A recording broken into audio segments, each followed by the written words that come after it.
Now, intelligence will help to adapt to new threats later in life, but hey, wait a minute. My model has a fundamental logic error, and it is a nasty one. I closed off the pattern response table early in life on the assumption that if the animal has survived to that point, it can survive the rest of its life. But that assumption is only valid if the animal has encountered every possible threat to its existence before the table is closed off. The only way it can survive is if it is repeatedly attacked by the predator and survives each encounter. Then a conditioned thread will form linking the predator with the fight-flight response. And the odds of that happening are somewhere between nil and none. Hey, but the animal will still have the patterns associated with the encounter in its memory. It does not need to encounter the predator repeatedly. The system need only relive the memory of its first encounter over and over again. By stuffing the patterns back through the system, a conditioned thread will form automatically. By using the bypass line around the pattern buffer, these patterns can be stuffed quickly through the system. This will cause a slight delay in the processing of other patterns, which, to someone used to having the system respond immediately, will feel like they have been detached from their body. Jamming the patterns through will not be like remembering an event. The patterns will be processed as if the event is reoccurring. If reality and the memory become too similar, the thread controller assigned to the memory may become confused and grab the wrong pattern. Then the memory will be processed as reality, and the individual will seem to flash back to the encounter. To adapt as quickly as possible, a high weighting value is required. The emotion pump will be kept in the normal position, causing the pressure in the two reservoirs to equalize and inducing emotional hypersensitivity. The high stress level may accidentally trigger the fight-flight response, causing anxiety or panic attacks.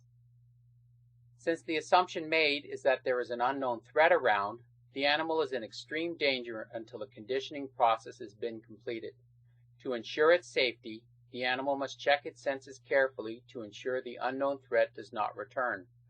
The animal will become hyper-aroused to any threats.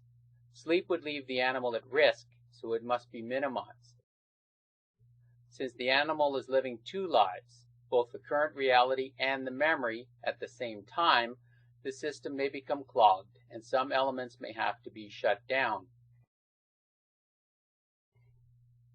In mammals, the conscious is a source of many patterns, and shutting it down will allow the memory to be processed faster. This condition is known as a dissociative state. Now, how could this response be triggered? That is easy to see if one identifies the problem. The animal waited to be attacked before instinctive reactions triggered the fight-flight response. What is required is for the table to associate the predator with the flight-fight response and allow the animal to run away immediately. Thus, one only need compare the emotional responses from the table against all emotional responses. To do that, a second set of emotions is required. The first set responds to all emotion responses.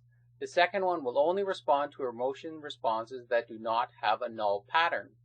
The ratio of the stress values from these two emotion sets will be known as traumatic stress.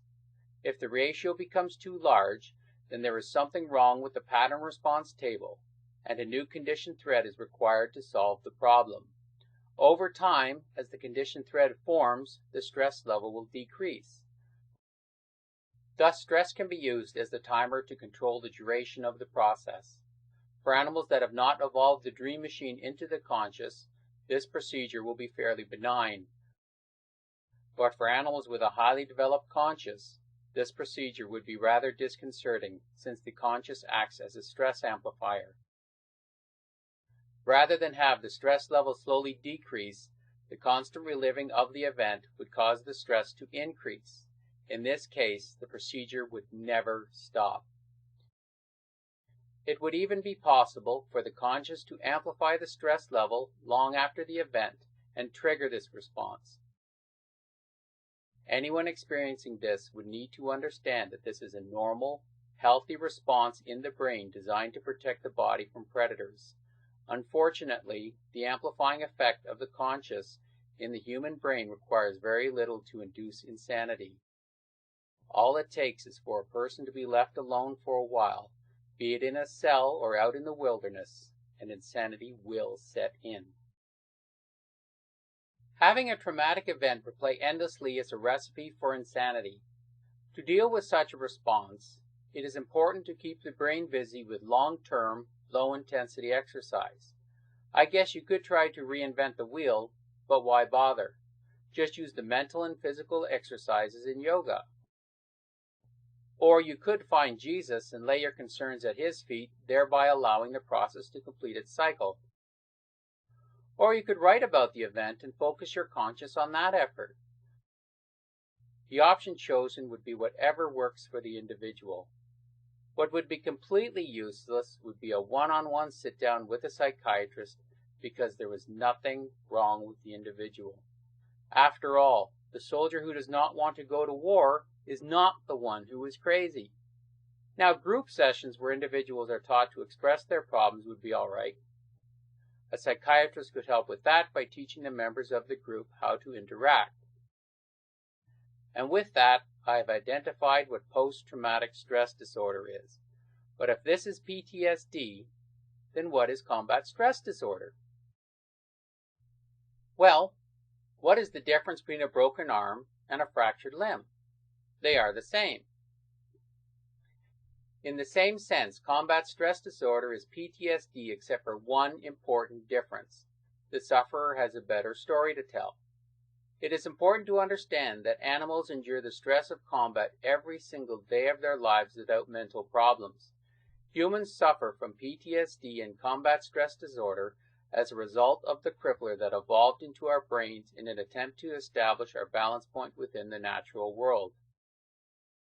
This crippler destabilizes the brain and amplifies stress, thus preventing the disorder from coming to its natural conclusion. It does not matter what triggered the event. What matters is how it is dealt with, and that requires some assistance from others. PTSD may not bleed, but I can now show what it is and why humans suffer from it.